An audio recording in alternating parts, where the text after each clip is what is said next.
Moikka! Eikö kunnon kohottaminen innosta vetämään lenkkareita jalkaan? Ymmärrän tunteen, mutta mitäpä jos seuraavan kerran lähtisitkin lenkkipolulle vahvistamaan stressinsietokykyä? Liikunta ei vahvista vain kehoa, se vahvistaa myös mieltä.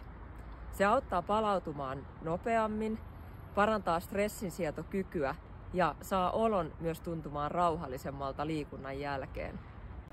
Firstbitin Big Data paljastaa, että hyväkuntoisilla sekä fysiologisesti mitattua että koettua stressiä on vähemmän ja palautumista on enemmän ja se on laadukkaampaa.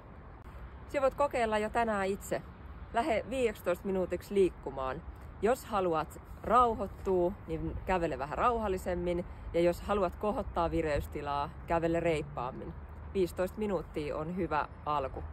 Ei muuta kuin liikkumaan.